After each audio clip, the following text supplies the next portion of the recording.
आज हमारे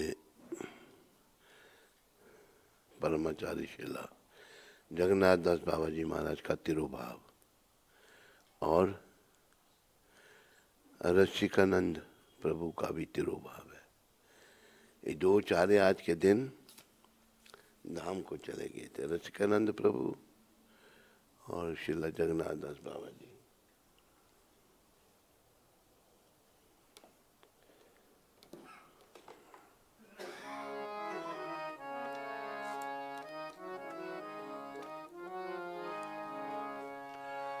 ये अनिलो प्रेमाधन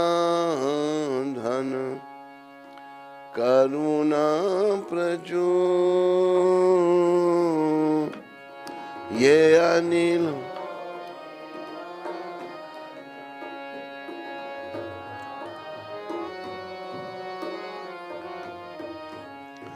है न प्रभु को गेला आचार्य ठाकुर,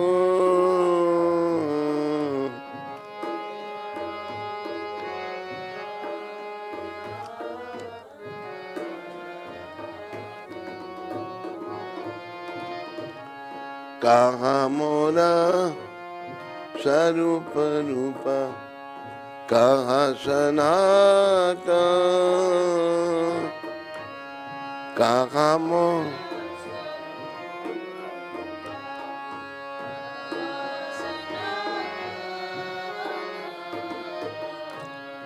कहाँ दास रघुनाथ पतिता पावन,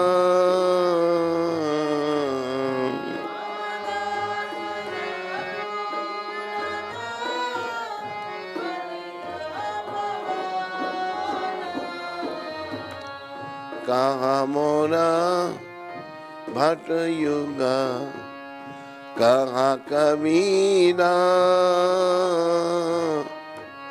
कहाँ मोरा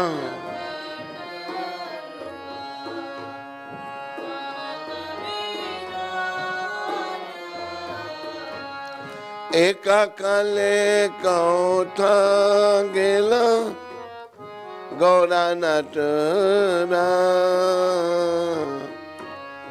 एका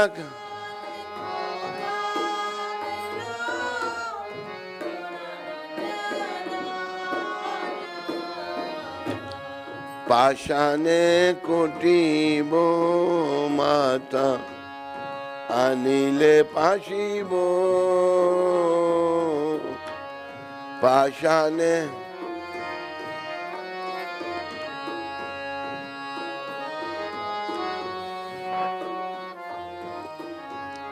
गौरंगा गुनेरा निधि कोठा गेले पवो,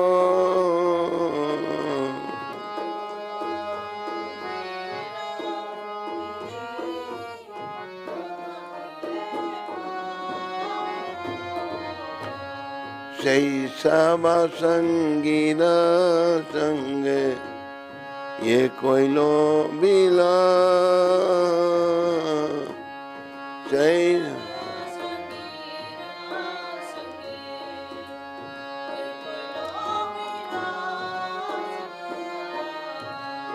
से संग न पाया कांदे नरोत्तम दास, से संग न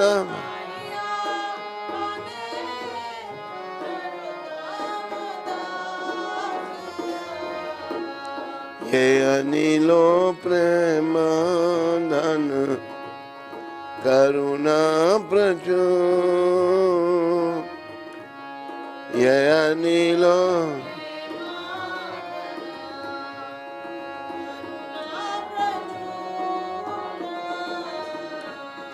है न प्रभु को गेला आचार्य ठाकुर, है न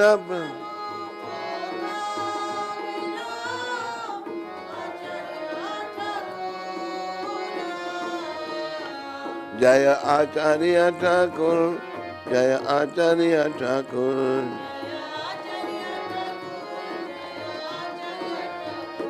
जय जगन्नाथ ठाकुर, जय जगन्नाथ ठाकुर,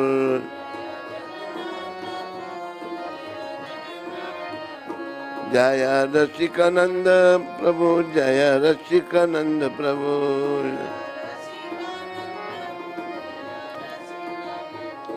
प्रभुपा प्रभुपा प्रभुपा प्रभुपा।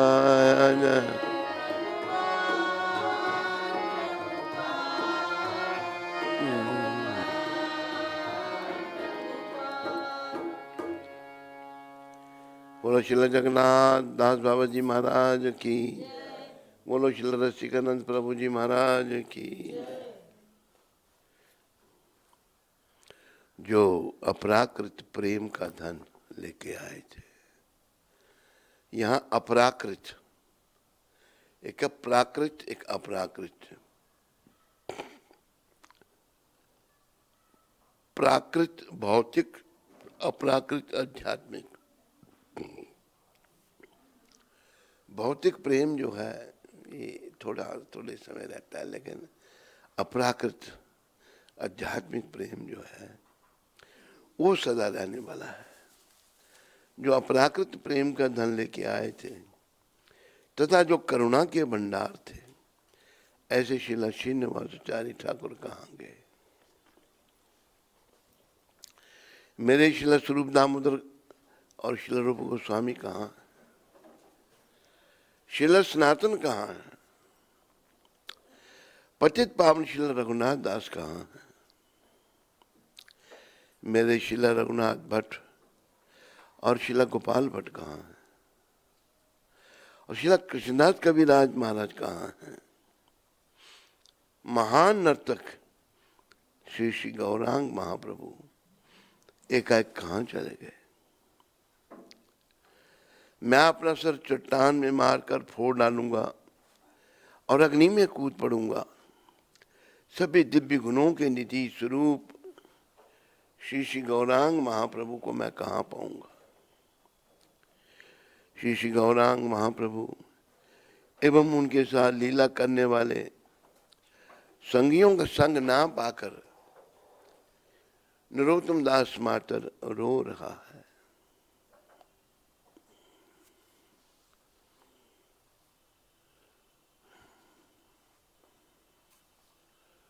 दो महान आचार्य आज के दिन, पहले रसिकानंद प्रभु,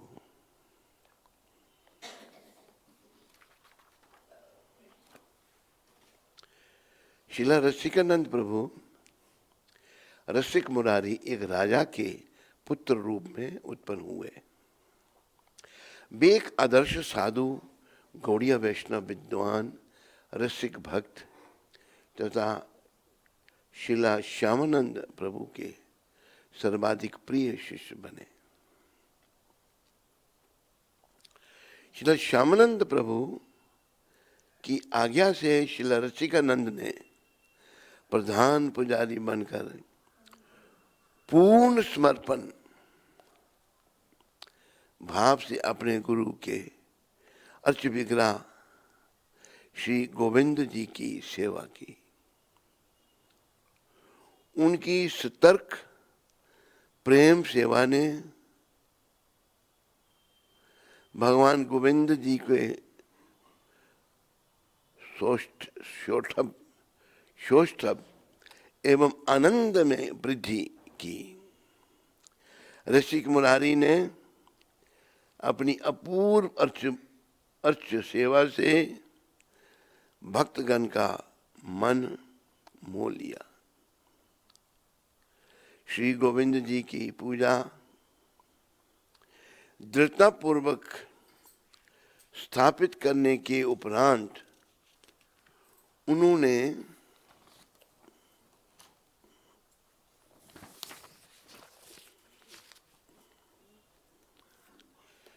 श्यामानंद की आज्ञा का पालन करते हुए प्रचार प्रारंभ किया।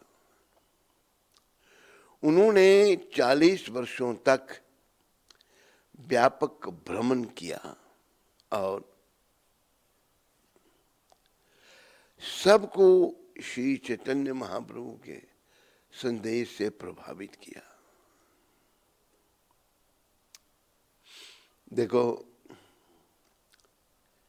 श्रील रसिकानंद प्रभु ने 40 वर्षों तक भ्रमण किया, जगह जगह जाते रहे। जैसे हमारे गुरुदेव प्रभुपाद भी सारी दुनिया में भ्रमण किया प्रभुपाद ने, और भगवान चैतन्य महाप्रभु के संदेश से प्रभावित किया। चैतन्य महाप्रभु का संदेश जो है, हम कलयुग के लोगों के लिए परम आवश्यक है। कलयुग के जो भगवान हैं, कलयुग के जो ठाकुर हैं, वो चैतन्य महाप्रभु हैं। इस कली काल में रहकर हम कैसे अपना उद्धार कर सकते हैं, कैसे जन्म मरण के चक्कर से मुक्ति प्राप्त कर सकते हैं, ये भगवान श्री चैतन्य महाप्रभु ने बड़े सुगम तरीके से कलयुग के लोगों के लिए बताया। रसिकानंद ने धार्मिक राजसी परिवारों से लेकर मुसलमानों, मलेच्छों, संशयवादियों, नास्तिकों तथा वन्य पशुओं तक सबका उद्धार किया। रसिकानंद महाराज कैसे थे? देखो, यहाँ पर मुसलमानों का भी नाम आया, मलेच्छों का भी नाम आया, और जिन लोगों के मन में बड़ी शंका है, संशयवादियों और नास्तिकों का नाम आया, और पशुओं, इन्होंने पशुओं का भी उद्धार किया रसिकानंद प्रभु ने। देखो, ये सभी जीवात्माएं हैं, चाहे कोई मलेच्छ है या यवन है, या कोई संशयवादी है या नास्तिक है, या पशु के शरीर में आत्मा है, सभी आत्माएं हैं और सबका संबंध परमात्मा से है। दो शुद्ध भक्त हैं जो वैष्णव हैं, वो भेदभाव नहीं करते, वो सब पर दया दृष्टि दिखाते हैं। तो पशुओं का कैसे उद्धार किया, वो वर्णन आ रहा है आगे। एक बार कुछ मत गजों ने रसिकानंद प्रभु पर आक्रमण कर दिया। मत पागल हाथियों ने इन पर आक्रमण कर दिया श्रील रसिकानंद प्रभु पर। उन्होंने शांतिपूर्वक उन उपद्रवी पशुओं पर जल छिड़कते हुए उच्चारण किया, गौरांग गौरांग कृष्ण कृष्ण। गौर, दो बार गौरांग गौरांग बोला, दो बार कृष्ण कृष्ण। हाथियों ने अपना अतिक्रम तुरंत रोक दिया, हाथी शांत हो गए। देखो, जब शुद्ध भक्त के मुखारबिंद से नाम निकलता है ना, उसका अपना ही प्रभाव होता है। नाम तो बड़ा महान है, लेकिन जब भक्तों के मुखारबिंद से निकलता है तो वो बहुत प्रभावशाली हो जाता है। जैसे इन्होंने गौरांग गौरांग कहा, कृष्ण कृष्ण कहा, तो हाथियों ने अपना अतिक्रम तुरंत रोक लिया। विनम्रता पूर्वक अपने शीश झुकाए और अपनी सूंड उठाकर हुंकार लगाई, हरे कृष्ण हरे कृष्ण।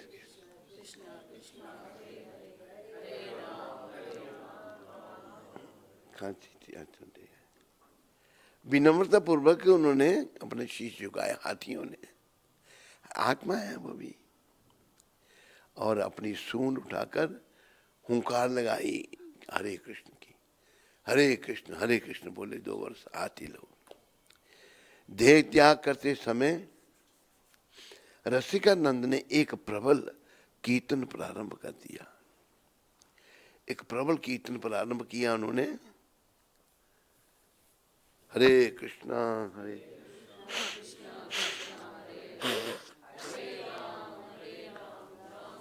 हरे हरे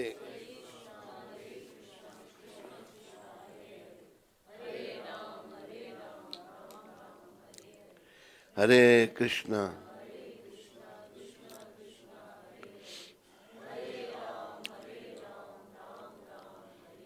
आखिरी समय में रसिकानंद प्रभु ने एक बड़ा प्रबल कीर्तन प्रारंभ कर दिया।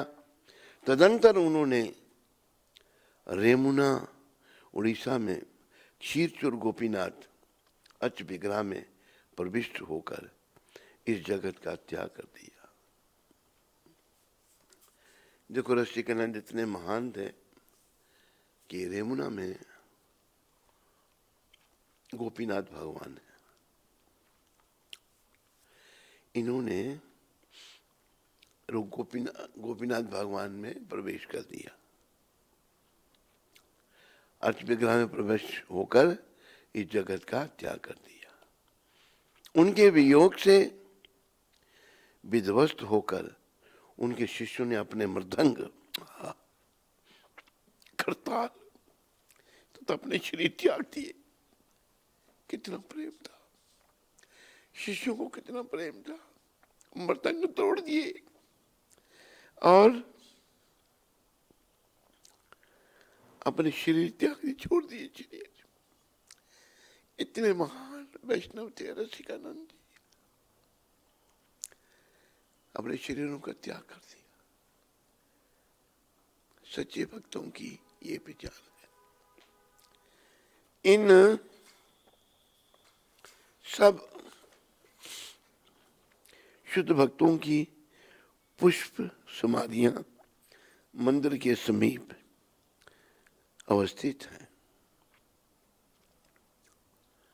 रसिकानंद प्रभु की पुष्प समाधि राधा श्याम सुंदर मंदिर के निकट श्यामानंद प्रभु की समाधि के साथ ही विद्यमान है। यहाँ पर गोपीनाथ भगवान का वर्णन आया है कि गोपीनाथ जी जो हैं रेमुना में हैं, रेमुना उड़ीसा में है। गोपीनाथ जी की कृपा से हमें भी इनके दर्शन करने का मौका मिला। तो गोपीनाथ भगवान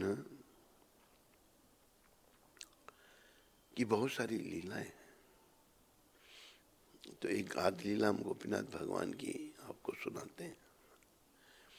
शिला माधवेंद्र पुरी महाराज हुए। माधवेंद्र पुरी जो थे ब्रिज में रहते थे और ये अयाचक वृत्ति थी, किसी से याचना नहीं करते थे, मांगते नहीं थे। तो कितनी बड़ी तपस्या है, कोई दे दे तो खाना, नहीं दे तो भजन करना। ऐसे थे शिला माधवेंद्र पुरी जी महाराज। क्या हुआ, एक दिन किसी ने उनको पूछा नहीं खाने के लिए। जब खाने के लिए नहीं पूछा तो जिनका भजन कर रहे थे उनको चिंता हो गई, ठाकुर जी को चिंता होगी मेरा भक्त भूखा है। भगवान एक ग्वाल बाल के भेष में आए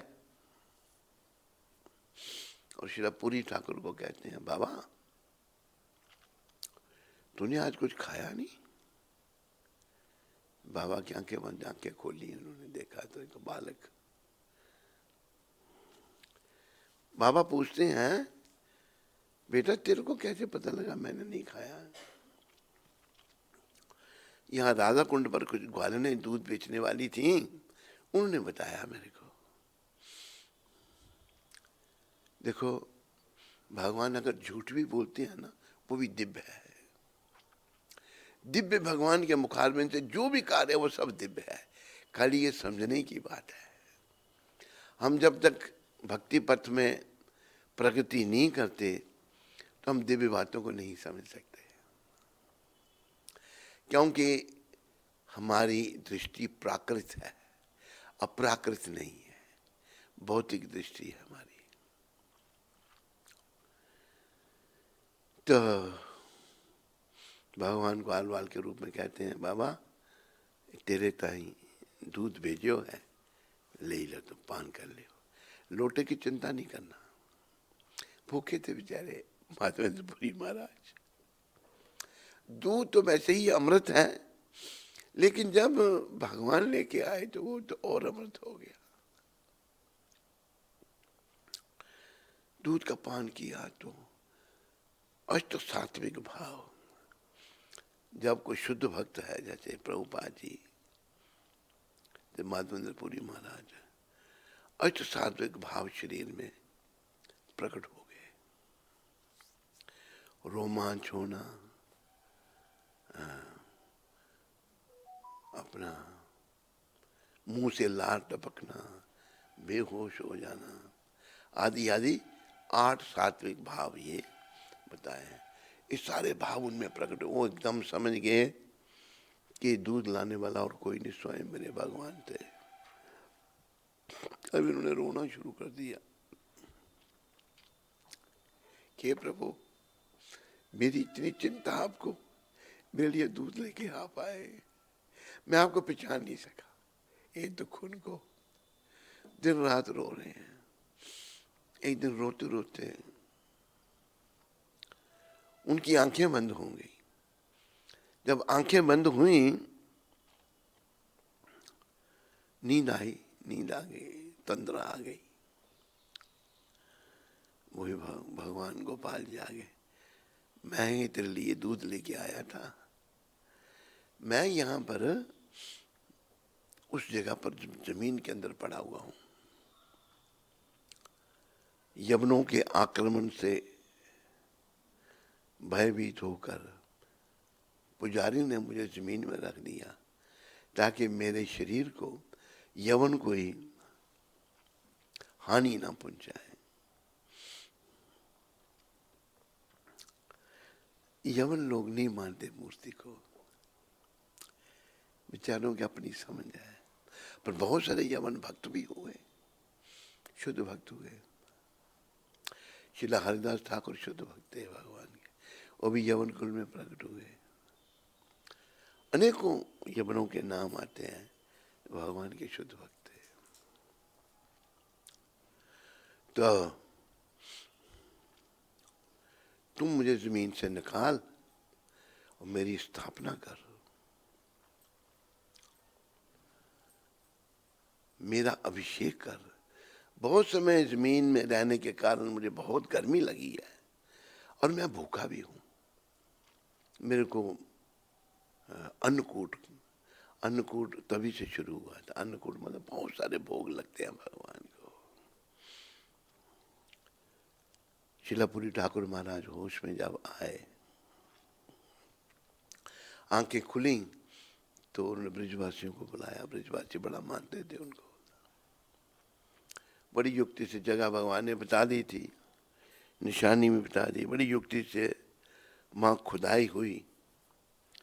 जब खुदाई हुई तो अंदर से विग्रह निकला। कौन सा? श्रीनाथ जी का।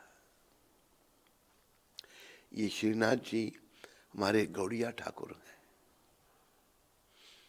तो हमारे माधवेंद्रपुरी महाराज ये ईश्वरपुरी के गुरु हैं। ईश्वरपुरी भगवान चैतन्य महाप्रभु के गुरु थे। सब ब्रिजवासी बड़े प्रसन्न हुए। मंदिर बन गया भगवान का, सेवा पूजा शुरू हो गई भगवान की। अन्नकूट का भोग लगा भगवान को, भगवान का अभिषेक हुआ जैसे जैसे भगवान ने कहा था। एक दिन गोपीनाथ भगवान कहते हैं शिला पूरी ठाकुर को, देखो बाबा, मुझे जमीन में बड़े समय रहने के कारण बहुत गर्मी लग गई। जाओ मलया पर्वत से दक्षिण से तुम चंदन लेके आओ। देखो किसी को भेजने से नहीं चलेगा।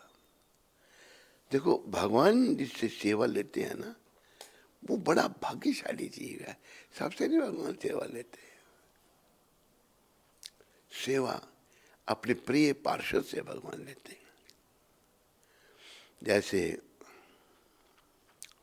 जब हनुमान जी लंका में गए थे सीता माता की खोज करने के लिए, तो उनकी खोज रहे हैं माता को लंका में, राक्षसों की नगरी, माता कहाँ पर है। खोजते खोजते हनुमान जी को एक घर मिला जहाँ विष्णु चिन्ह अंकित है, शंख चक्र गदा पद्म, तुलसी वृंद है। तो हनुमान जी समझ गए यहाँ लंका में निश्चित रूप से कोई भक्त है। अंदर गए, देखा तो कोई कीर्तन कर रहा है। क्या कीर्तन? श्री राम जय जय राम,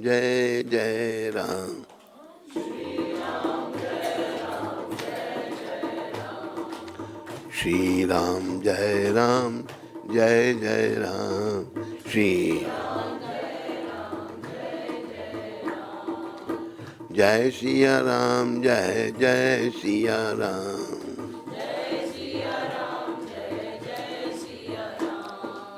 ये कीर्तन हो रहा है। हनुमान जी आगे बढ़े तो देखा वो भविष्य जी थे। भविष्य जी से भेंट हुई हनुमान जी की, वार्तालाप हुआ उनका। भक्त मिलते हैं तो हरि चर्चा करते हैं। हम संसारी लोग मिलेंगे, भौतिक चर्चाएं करेंगे, व्यक्तिक चर्चाएं बेकार हैं। ये हमारे किसी काम के नहीं है। हमारे काम की तो बस राम कथा, कृष्ण कथा ही हमारे काम की है।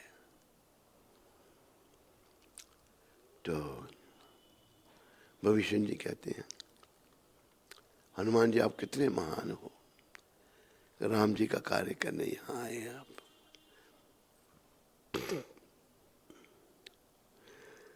हनुमान जी कहते हैं भविष्य जी महाराज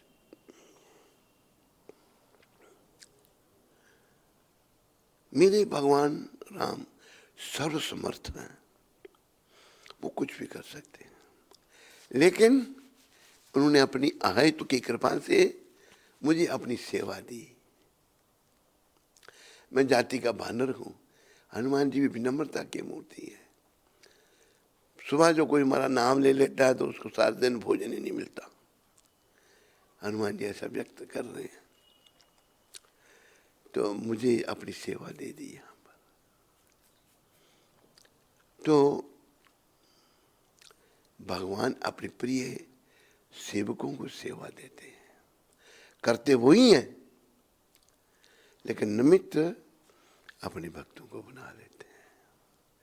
तो जब ये वार्तालाप हो रहा था तब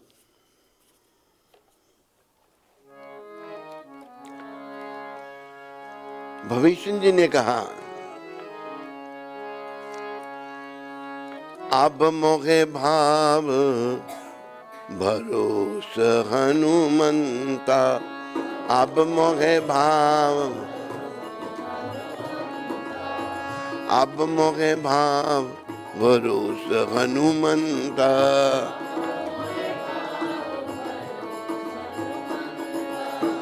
बिनु हरि कृपा मिले नहीं संतान,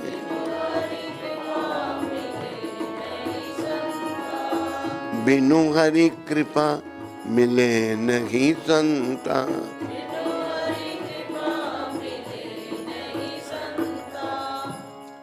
भविष्य जी कहते हैं ए हनुमान जी महाराज, मैं अपने भाग्य को कोसता था। मेरा एक परिवार राक्षसों का परिवार, मैं कहाँ पैदा हो गया, बहुत दुखी था। लेकिन अभी मुझे ये भरोसा हो गया है मेरे पर भी भगवान की कृपा है, हरि की कृपा मेरे पर भी है। तभी तो आप जैसे संत के मुझे दर्शन हुए। हनुमान जी कहते हैं कि मैं तो जाति का बानर हूं, मेरे प्रभु सर्वसमर्थ हैं, लेकिन उन्होंने मुझे अपनी सेवा दे दी। तो देखो, अगर कोई भगवान की सेवा कर सकता है ना, ये बहुत ही सौभाग्य की बात है। अपना सौभाग्य मानना चाहिए। भगवत संबंधी कुछ भी अगर हम करते हैं, ये हमारा सौभाग्य है। बाकी पेट की सेवा, इंद्रियों की सेवा, परिवार की सेवा सारी दुनिया कर रही है, पशु पक्षी हर जीव कर रहा है, लेकिन भगवान की सेवा जो है ये जीव का सौभाग्य है। तो अपना हनुमान जी राम जी का काम करने आए हैं। इधर अभी देखो श्रील माधवेंद्रपुरी महाराज को भगवान कह रहे हैं मेरे को जमीन से निकालो, सेवा उनसे ले रहे हैं, क्योंकि माधवेंद्रपुरी महाराज बड़े उच्च कोटि के वैष्णव हैं, बड़े उच्च कोटि के, और स्थापना करवाई भगवान ने, और फिर अन्नकूट करवाया, अन्नकूट हुआ, मंदिर भी बन गया भगवान के लिए। अभी भगवान कहते हैं तुम जाकर चंदन लेके आओ, मेरे शरीर पर चंदन का लेप करो। जट उन्होंने माधवेंद्रपुरी महाराज ने 2 भक्तों को दीक्षा दी, भाई तुम भगवान की सेवा करो अच्छी तरह से, मैं चंदन लेके आता हूँ। पुरानी बात है, ये बात महाप्रभु से प्राकट्य से भी पहले है। माधवेंद्रपुरी महाराज ने भी भविष्यवाणी की थी, भविष्य में भगवान प्रकट होंगे, पर मेरा सौभाग्य नहीं है, मैं उनकी लीलाओं के दर्शन करूंगा, मैं चला जाऊंगा। तो माधवेंद्रपुरी महाराज रेमुना पहुंचे, रेमुना की बात हो रही है। गोपीनाथ भगवान तो रेमुना में जब पहुंचे, उस समय गोपीनाथ भगवान को भोग लग रहा था। रबड़ी बनती है वहां पर, बड़ी विशेष रबड़ी, जिसका नाम है अमृत केली। अमृत केली का मिट्टी के बर्तनों में भोग लग रहा था भगवान को। तो माधवेंद्रपुरी महाराज ने सुन रखा था कि अमृत केली बड़ी स्वादिष्ट होती है। जब ठाकुर जी को भोग लग रहा था, तो माधवेंद्रपुरी महाराज ने मन में सोचा कि कभी मुझे स्वाद पता लगे तो मैं भी अपने गोपाल के लिए बनाऊंगा, वहां पर ब्रिज में अपने गोपाल जी के लिए बनाऊंगा। मैं क्या, भगवान को भोग लग रहा है, मैं स्वाद का सोची, बड़ा भूल हो गई मेरे से। चले गए मत्था टेक करके, आज सारी रात जाग करके जागर ना करूंगा, एक ही जगह बैठ के जाग करके कीर्तन कर रहे हैं। अभी जब गोपीनाथ भगवान को शयन करवाया पुजारी ने, और पुजारी सोने लगा, तो आवाज आई, उठ। किसकी आवाज?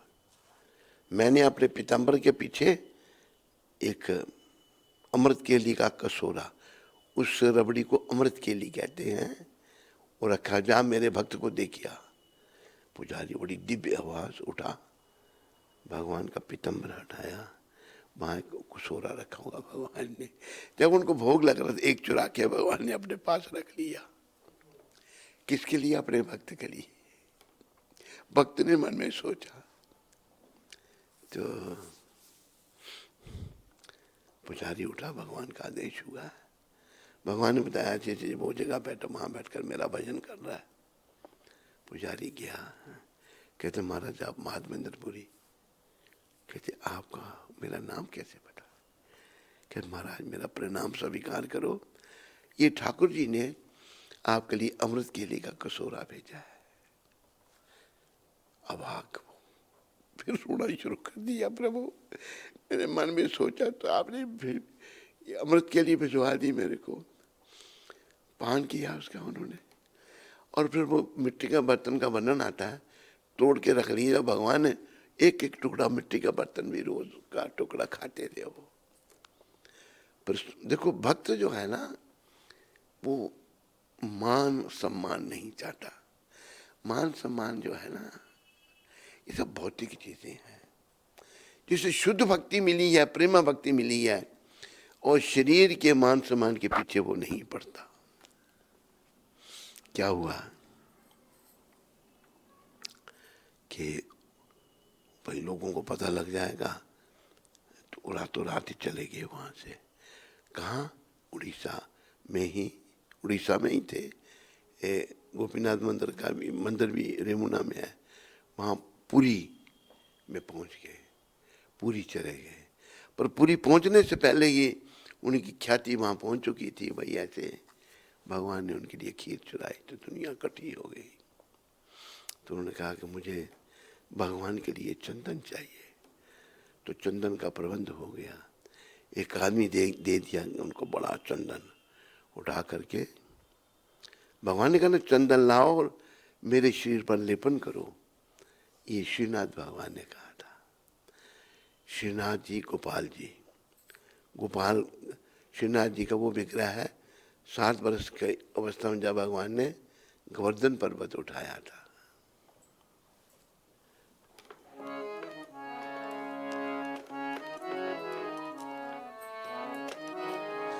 जय श्रीनाथ जी, जय गोपाल जी।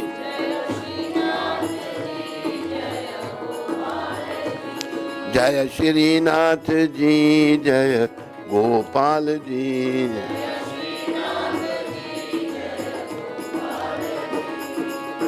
श्रीनाथ जी, जय गोपाल जी। श्रीनाथ गोपाल जी, जय श्रीनाथ जी। गोपाल जी, जय श्रीनाथ जी, जय गोपाल जी।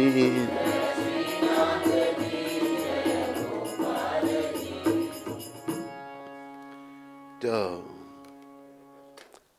चंदन एक व्यक्ति साथ दे दिया, प्रबंध करके चंदन उठा के उनके साथ साथ आया। जब फिर रेमुना में पहुंचे, शिला पुरी ठाकुर महाराज, माधवेंद्र पुरी जी महाराज वहाँ पहुंचे तो पुरानी बात है, तब तो कोई ट्रेन नहीं या कुछ पैदल चलना पड़ता था। जब रेमुना में पहुंचे माधवेंद्र पुरी महाराज, तो भगवान ने स्वप्न दिया। श्रीनाथ भगवान ने, गोपाल जी ने स्वप्न दिया और कहा, बाबा जो मैं हूं वही गोपीनाथ है, उन्हीं का रूप है। तुम ये चंदन अभी गोपीनाथ जी के शरीर पर ही चढ़ा दो, मुझे यहां मिल जाएगा। चंदन का लेपन उन्होंने फिर वहीं किया, श्री गोपीनाथ जी के शरीर पर जो लाए थे। और देखो प्रभु की लीला, शिला माधवेंद्र पुरी महाराज ने रेमुना में ही अपनी देह त्याग दी। हम जब वहां पर थे, शायद दोबारा गए थे, जब पहली बार ही दर्शन कर रहे थे, तो एक वैष्णव कहता कि माधवेंद्र पुरी महाराज का आज तिरोभाव है। आज के दिन माधवेंद्र पुरी महाराज धाम को चले गए थे। जिसने दर्शन करने, तो हमें उनकी समाधि के भी दर्शन हुए। वहां गए जहां पर उन्होंने उनकी समाधि बनी हुई है। तो भगवान के भक्त जो हैं, उन्हीं को सेवा मिलती है। सेवा बड़े प्रेम से करनी चाहिए। जैसे कई बार आपको हम समझाते हैं, अभी हमारा शरीर अपवित्र है, मन अपवित्र है, सब कुछ अपवित्र है। भौतिक जगत के संपर्क में आकर हम अपवित्र हो गए। तो तन पवित्र सेवा किए, तन पवित्र धन पवित्र किए दान, धन पवित्र किए दान, मन पवित्र हरि भजन सो, मन होत त्रिविधि कल्याण, होत त्रिविधि कल्याण। याद रखो, ये तन जो है नश्वर है, पर अभी अपवित्र हो गया है विषयों का सेवन करने के कारण, विषयों का चिंतन करने के कारण। ये तन पवित्र, भगवान की जब हम सेवा करेंगे, कुछ भी, अर्जुन ने सेवा की भगवान की, युद्ध किया भगवान के लिए, परिवार से, अपने लिए नहीं, भगवान के लिए। तन की पवित्रता सेवा से, अगर धन भगवान ने दिया है उसे भगवान की सेवा में लगाएं। प्रायः हम धन का उपयोग अपने इंद्रियों के तर्पण के लिए करते हैं, ऐसा करना ठीक नहीं। ऐसा करना, देखो, धन को लक्ष्मी का, धन को लक्ष्मी का स्वरूप है धन। तो रावण ने, सीता माता लक्ष्मी का स्वरूप है, लक्ष्मी जी को अपनी सेवा में लगाने का प्रयास किया, रावण ने सर्वनाश हो गया, कोई बचा ही नहीं रावण का, सारा परिवार नष्ट हो गया। लक्ष्मी जी को केवल नारायण की, विष्णु भगवान की, कृष्ण की सेवा में ही लगाना चाहिए। जो अपनी सेवा में लगाते हैं उन्हें याद रखना चाहिए रावण का इतिहास। एक हमारे आचार्य शिला भक्ति सिद्धांत महाराज भजन लिख रहे हैं, उसमें उन्होंने ये बताया है, बड़ा एक समझने योग्य भजन है। भक्ति सिद्धांत महाराज ने अपने मन को ही वो कह रहे हैं, दुष्ट मन तुम्ही किसे रे वैष्णव, प्रतिष्ठा रे तारे निर्जने रे घरे, हरि नाम केवल कही तब। अपने आप को ही कह रहे हैं भक्ति सिद्धांत महाराज, मेरा पापी मन, दुष्ट मन, तू कैसा वैष्णव है, तुम अकेले में बैठ के भजन कर रहा है, ये दिखावा लोगों के मैं बड़ा भजन कर रहा हूं। दुष्ट मन तुम्हें किसे रे वैष्णव, प्रतिष्ठा रे तारे निर्जने रे घरे, हरि नाम केवल कही तब। तुम ये जो भगवान का नाम कर रहा है, खाली दिखावा है लोगों को कि मैं बड़ा भजन करने वाला हूं। हमें दिखावा नहीं करना, आत्म कल्याण के लिए भजन करना है। दुष्ट मन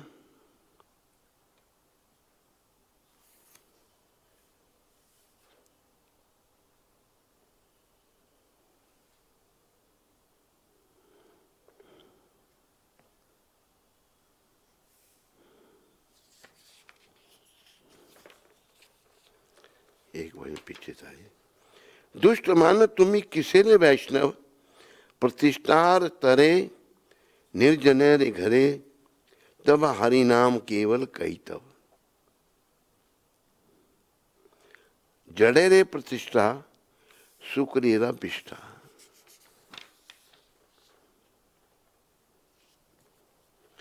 जानो न की ताहा माया रा वैभव, कनक कामनी दिवस यामनी, भाविया की काज अनित्य से सब।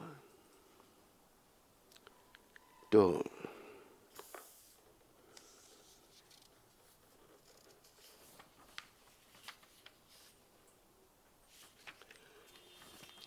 हे दुष्टमन, तुम किस प्रकार के वैष्णव हो, एकांत स्थान में भगवान हरि के पवित्र नाम का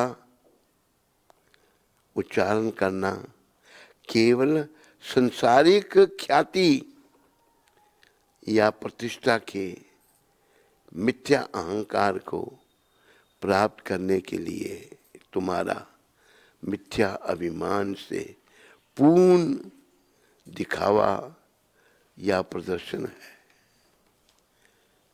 मतलब प्रभु प्राप्ति बड़ी, मतलब दूर की बात है। दिखावा किए तो दिखावा ही रह जाता है। यह और कुछ नहीं अपितु शुद्ध ढोंग या पाखंड है। भक्तिसिद्धांत प्रभुपाद कह रहे हैं, ऐसा भौतिकवादी अभिमान एक शुक्र के मल के समान घृणाजनक है। अगर वैष्णव मान चाहता है तो उसकी तुलना उन्होंने की है सूअर की गंदगी।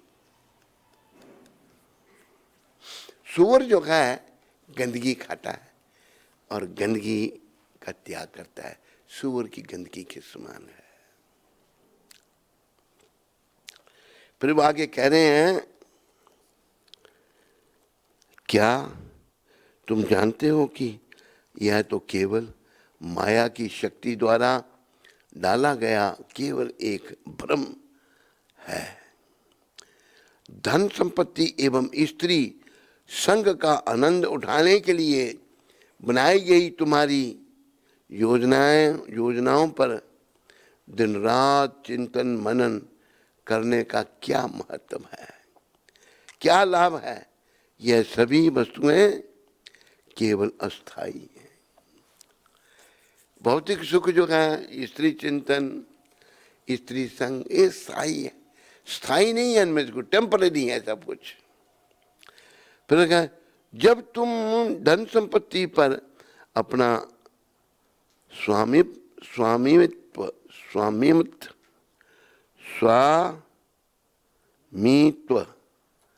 या अधिकार का दावा करते हो कि मेरा है, तब यह धन तुम्हारे अंदर भौतिक आनंद उठाने की सदा बढ़ने वाली आकांक्षाओं को उत्पन्न कर देता है। तुम्हारा धन समस्त संपत्ति के स्वामी माधव की सेवा करने के लिए प्रयोग होना चाहिए। जितना भी धन हमारे पास है, माधव श्री कृष्ण भगवान, उनकी सेवा के लिए धन का प्रयोग करना चाहिए। धन अगर हम अपनी सेवा में करते हैं तो वह नरक में जाते हैं। लक्ष्मी माधव की सेवा में। स्त्रियों के प्रति काम वासना में लिप्त होने के लिए ये उचित स्थान नहीं है, क्योंकि उनके सच्चे स्वामी केवल भगवान यादव हैं, कृष्ण। स्त्रियों के स्वामी कृष्ण हैं। जैसे भजन का यादवाय माधवाय केशवाय नमः।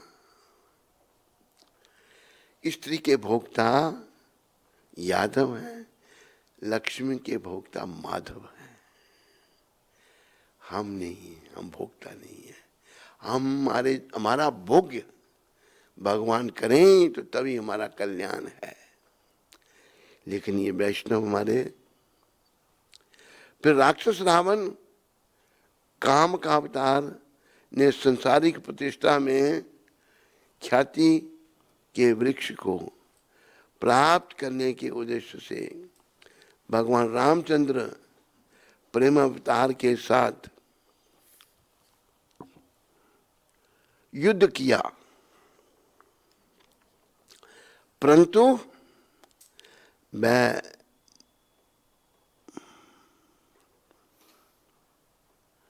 मरुदान तो भगवान को भ्रामक माया रूपी भौतिक शक्ति के रेगिस्तान बंजर भूमि पर बनी मृग तृष्णा निकला। कृपया केवल एक स्थिर तथा ठोस धरातल, यहां पर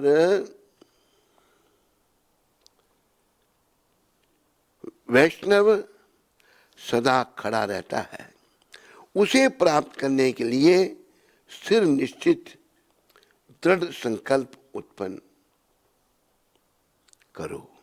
यदि तुम इस स्थिति में भगवान की आराधना करने की उपेक्षा करोगे तो तुम अंत में नारकीय अस्तित्व को प्राप्त होंगे।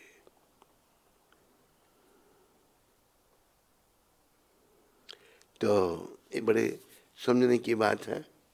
हमारे दादा गुरुदेव ये सब समझा रहे हैं। तो हमें ये आवागमन के जन्म मरण के चक्कर से मुक्ति प्राप्त करनी है, शरीर के स्तर से बिल्कुल ऊपर उठना है। श्रील माधवेंद्र पुरी महाराज बड़े महान वैष्णव, तो आज के दिन वो धाम को चले गए थे और भगवान की सेवा उन्होंने कितनी की। और आज शिला वैष्णव सार्वभौम शिला जगन्नाथ दास बाबा जी का भी तिरोभाव है। सिद्ध शिला जगन्नाथ दास बाबा जी महाराज 144 वर्षों तक जीवित रहे, 144। उन्होंने श्री मधुसूदन दास बाबा जी से दीक्षा ग्रहण की थी। इनके गुरु थे शिला मधुसूदन दास बाबा जी, तथा वृंदावन में सूरज कुंड पर अनेक वर्षों तक भजन किया। ठाकुर भक्ति विनोद ने शिला जगन्नाथ दास बाबा जी से शुद्ध भक्ति के विषय में अनमोल उपदेश प्राप्त किए। वे 6 मास श्री नवदीप धाम में तथा 6 मास ब्रजमंडल में व्यतीत करते थे बाबा जी महाराज। उस समय गौड़िया एवं ब्रजमंडल तथा पुरुषोत्तम क्षेत्र जगन्नाथपुरी में शिला जगन्नाथ दास बाबा जी सर्वाधिक उन्नत रसिक वैष्णव थे। भक्ति विनोद ठाकुर ने उन्हें सार्वभौम अर्थात वैष्णवों में श्रेष्ठतम की उपाधि से सम्मानित किया। वैष्णव सार्वभौम, सारे वैष्णवों में श्रेष्ठ हमारे बाबा जी महाराज थे, श्री जगन्नाथ दास बाबा जी महाराज।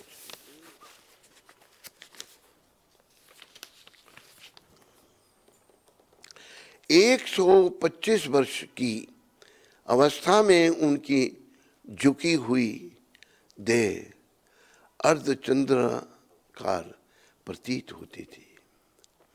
उनकी पलकें एक बड़े मंचपट की भांति उनके नेत्रों पर लटक रही होती थी। ये जो है ना, ये लटक जाती है नीचे। एक बार एक बात सुनाते हैं, एक संत ने सुनाई थी ये बात कि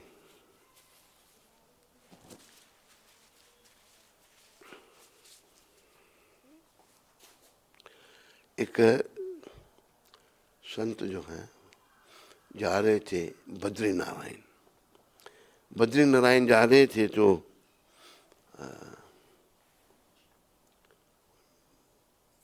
रास्ता भूल गए। वो एक उड़ते हुए एक संत आए, नवयुवक संत, तो उनको प्रणाम किया।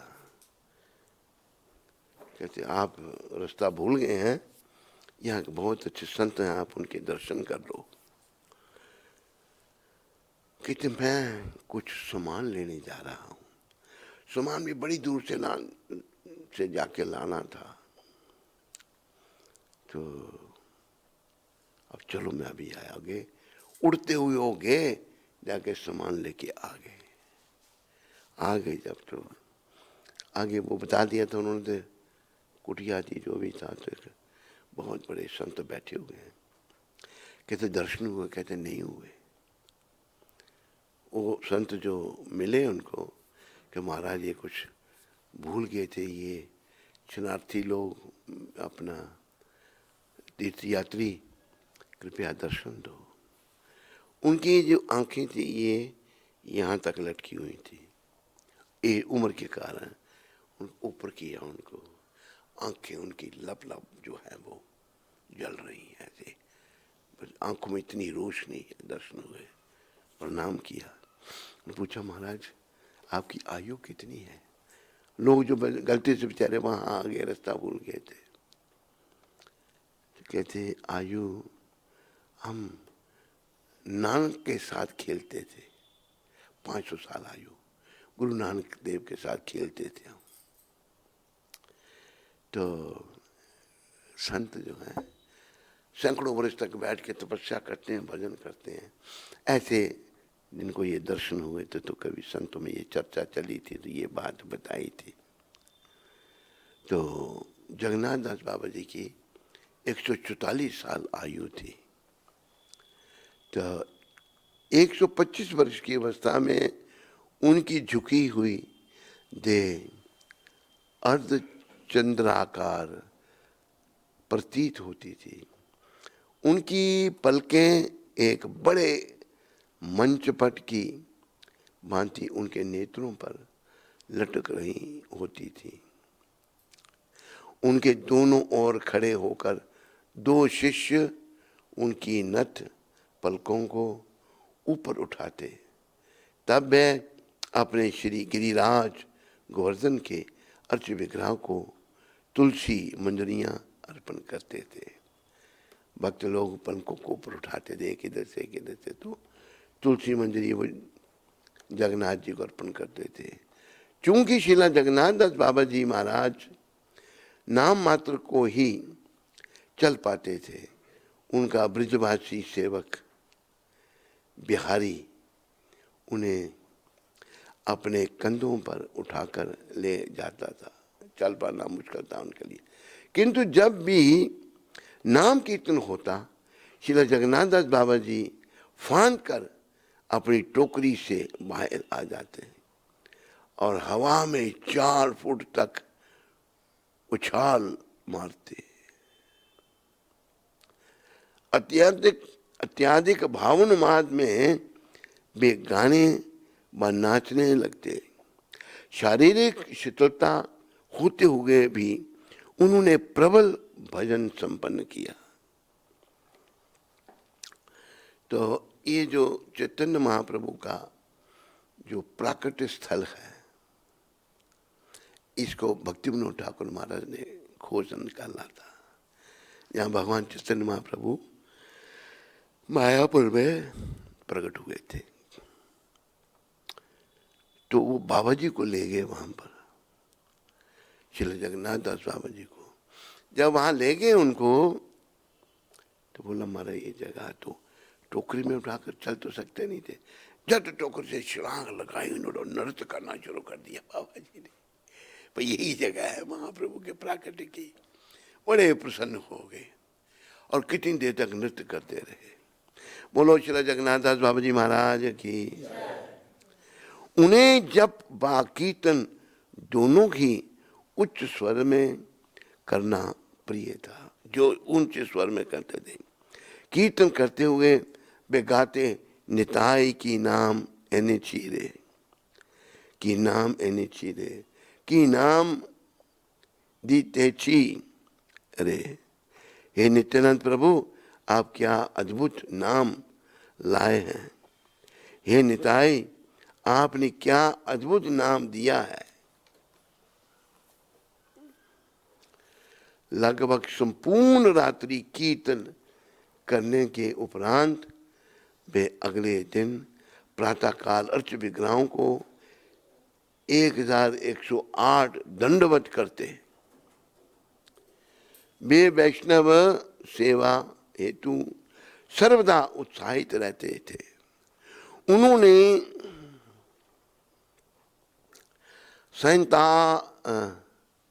संहिताहार तथा वार्षिक चातुर्मास्य व्रत का पालन कर एक तपस्वी का जीवन व्यतीत किया। प्रथम मास में वह सायंकाल में केवल 4 केले ग्रहण करते थे, चतुर्मास में।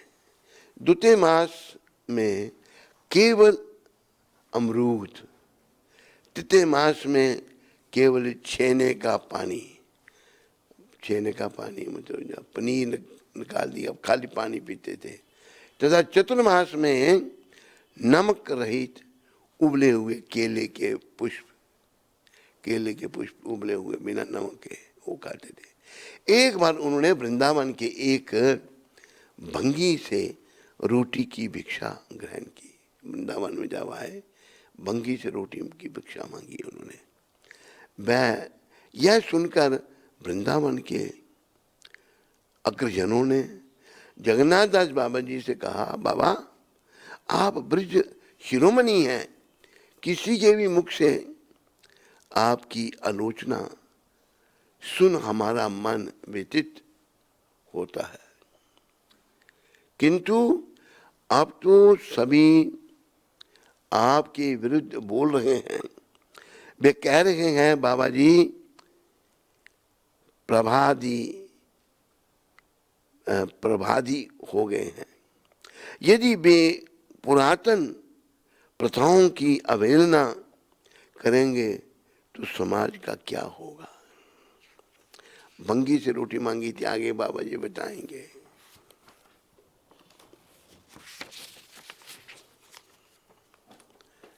बाबा जी महाराज ने उत्तर दिया, आप सब सुजान जन हैं, क्या आप वृंदावन की राज का मतलब नहीं जानते। यह कृष्ण प्रेम से इतनी समृद्ध हो गई है कि ब्रह्मा जी भी ब्रजराज का एक कण बनना चाहते हैं। अतः वृंदावन का वह भंगी जो निरंतर उस रज की सेवा करता है, भंगी तो झाड़ू लगाता रहता है, रज की सेवा करता है, उसी से श्वास लेता है, उसी में लौटता है तथा उसी में सना रहता है। क्या वह सर्वाधिक निर्मल नहीं है। तो कहती दूर की भावना थी। समस्त वातावरण स्तब्ध हो गया। जो बाबा जी के उत्तर की स्वीकारोक्ति का संकेत था, सब चुप हो गए। नवद्वीप धाम में निवास करते समय श्रील जगन्नाथ दास बाबा जी ने समस्त निवासियों का आदर किया। यहाँ तक कि यदि उनकी थाली से कुत्ते के पिल्ले भी खा लें तो वे कोई आपत्ति नहीं करते थे। धाम के जो कुत्ते के बच्चे तो वो आपत्ति नहीं करते थे।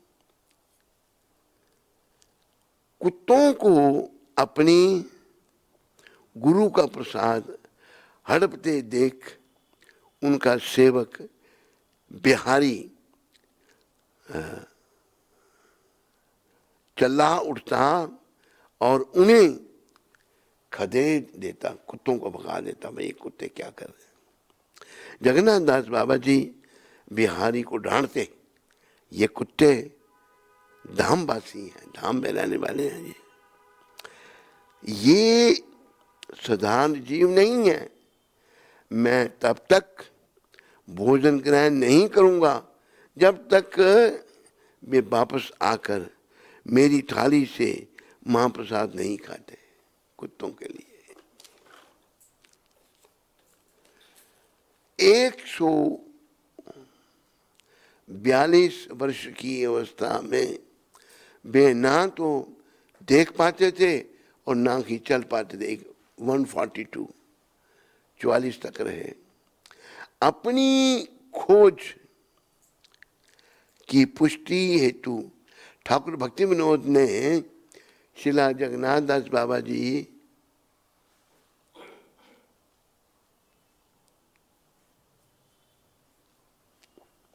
श्री जगन्नाथ बाबा जी से श्री चैतन्य महाप्रभु की प्रकट स्थली को देखने का अनुरोध किया। श्री चैतन्य महाप्रभु के योग पीठ के दर्शन कर श्रील जगन्नाथ दास बाबा जी ने श्री गौरांग प्रेम से उन्मत्त होकर हवा में छलांग लगाई, जबकि वो ना देख सकते थे ना चल सकते थे, तथा नाचने व गाने लगे। आचार्यगण का कहना है, समस्त बद्ध जीवों पर कृपा वश श्रील जगन्नाथ दास बाबा जी ने अपनी भजन शक्ति, शास्त्र ज्ञान तथा प्रेमा भक्ति सीधे भक्ति विनोद ठाकुर के हृदय में अंतरित कर दी। भक्ति विनोद ठाकुर भी उनकी कृपा के पात्र थे, सारी भक्ति उनके हृदय में डाल दी भक्ति विनोद ठाकुर जी के बारे में। श्री जगन्नाथ दास बाबा जी के अनेक शिष्य थे।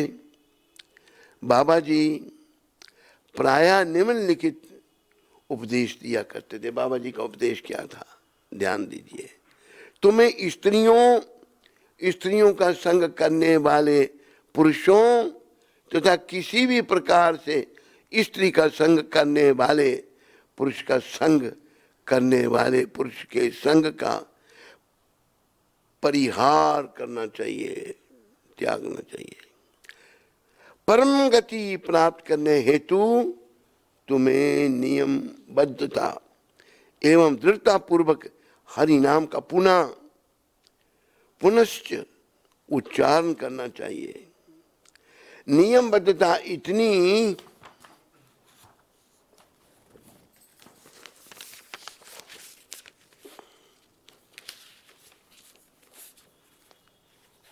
महत्वपूर्ण है कि अपने प्राण संकट में डालकर भी इसे बनाए रखना चाहिए।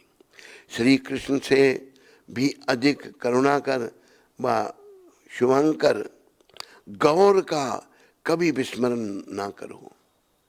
कृष्ण से विद्यालु उनका अवतार है गौर भगवान। श्री कृष्ण एक शासक की भांति हैं जो अपने न्याय के संचालन में तुम्हारे अपराधों का विचार करते हैं और तुम्हारे अपराधों पर ध्यान नहीं देते। श्री कृष्ण न्याय के विधान के प्रति अधिक उन्मुख हैं, जबकि गौर कृपा के वितरण में अधिक रुचि रखते हैं। इस दृष्टिकोण से गौर कीर्तन कृष्ण कीर्तन से अधिक हितकारी है। गौर कीर्तन जय सचिनंदन गौर हरि, जय सचिनंदन गोविंद हरि गोपाल हरि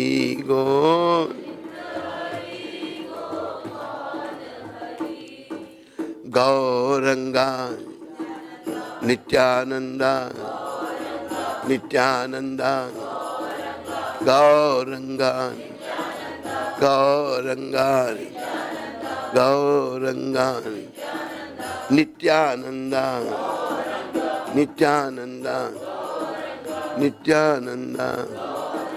गौर कीर्तन का अभिप्राय है श्री कृष्ण चैतन्य प्रभु नित्यानंद प्रभु श्री अद्वैत गदाधर श्रीवास आदि गौर भक्त वृंद। श्री कृष्ण द्वापर युग के अवतार हैं। बाबा जी कहते हैं कृष्ण द्वापर के इससे पहले युग के, गौर कलयुग के अवतार हैं। गौर भगवान इस कलयुग के अवतार हैं। जिस युग में हम रह रहे हैं हमें उसी युग के अवतार के नाम एवं महिमा का कीर्तन करना चाहिए। जैसे हम एक राज्य में उसका शासन करने वाले राजा का गुणगान करते हैं, जय सचिनंदन गौर हरि, जय सचिनंदन गौर हरि।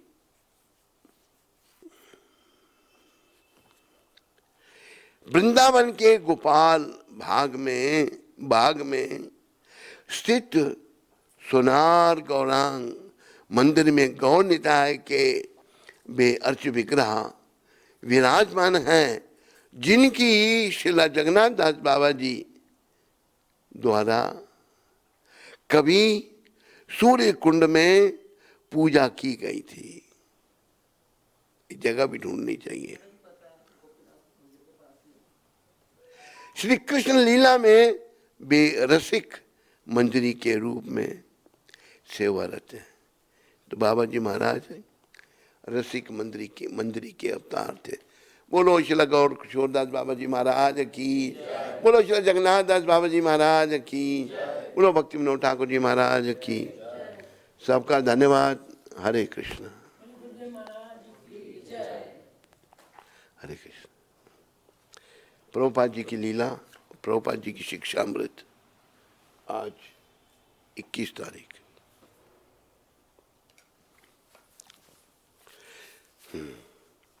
हरे कृष्णा, हरे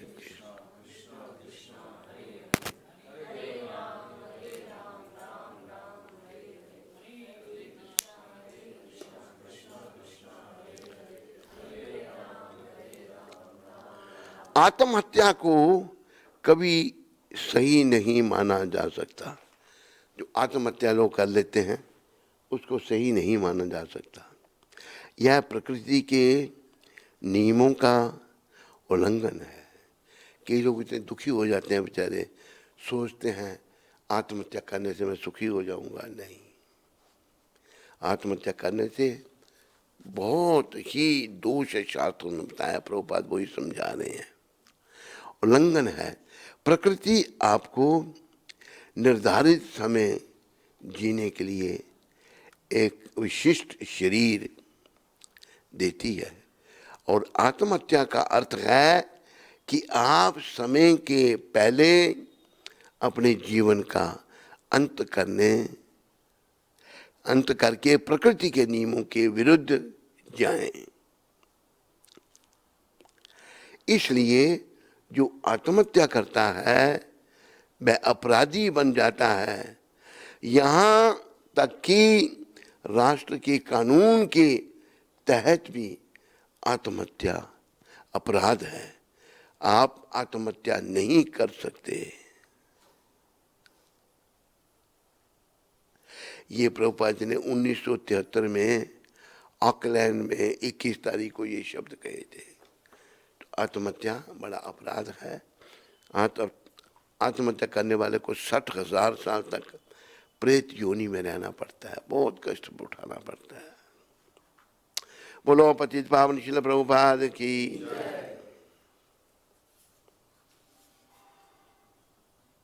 इंद्रबाला माता उधमपुर से। हरे कृष्ण गुरु महाराज जी, दंडवत प्रणाम। महाराज जी, उद्धव को बहुत दिनों से बुखार आ रहा है, अभी तक ठीक नहीं हो रहा है। कृपया आप उसे आशीर्वाद दें कि वो जल्दी से स्वस्थ हो जाए। प्रभुपाद जी से प्रार्थना करो। इंद्रबाला, प्रभुपाद जी के चरणों में प्रार्थना करो कि कृपा करें वो बच्चे पर। मेरी शुभकामनाएं। सीमल नायक माता गोवा से। हरे कृष्ण श्री गुरु महाराज जी के चरण कमलों में। कौन सी नायक? सीमल नायक। सीमल सीमन। चरणों में कोटि कोटि नतमस्तक प्रणाम। उपस्थित सभी भाग्यशाली वैष्णवों के श्री चरणों में दंडवत प्रणाम। श्री गुरु महाराज जी, आपकी बहुत याद आती है। आपके नहीं, तो सीखो पहले। हाँ, श्री गुरु महाराज जी, आपकी बहुत याद आती है। आपकी जैसे ही फोटो या आपको लाइव लेक्चर में देखती हूँ तो बहुत रोना आता है। यह आत्मा आपके श्री चरण कमलों के विरह में रोती है। मुझे आपके पास आना है। वैसे तो इसके लायक नहीं हूँ, पर सभी जीवों को आपके श्री चरण कमलों के नीचे आश्रय मिलने के बाद सबसे नीचे मुझे रहना है। यदि आप चाहो तो श्री गुरु महाराज जी, बस एक ही मेरे श्री हरि से प्रार्थना है कि मेरी आपको यदि कभी कोई दुख दर्द आए तो भगवान वह मुझे देना। हमारे प्यारे गुरुदेव जी को हमेशा ही स्वस्थ हंसते रखना। और सच्ची कहूँ, जब भी कोई समस्या या कोई परेशानी आती है तो तुरंत जाके आपसे मन ही मन में उस परेशानी का उत्तर पूछती हूँ, और तुरंत मन ही मन में या किसी और तरीके से अपने आप आपकी कृपा से उस प्रश्न का या समस्या का हल मिलता है। आपकी उपस्थिति हर क्षण महसूस होती है और मुझ जैसे पतित जीवात्माओं को हर क्षण अपराधों से बचने की कोशिश करती रहती हैं। थैंक यू महाराज जी, मुझे सुधारने के लिए और भगवत धाम का रास्ता बताने के लिए। मैं आपकी अच्छी बच्ची बनने की कोशिश करूंगी। आपकी रोंदू बेटी। मेरी शुभकामनाएं, धन्यवाद। तुम्हारा अच्छा विचार है, बस अच्छे विचार बढ़ते रहें, भक्ति में प्रगति होती रहे। हरे कृष्ण।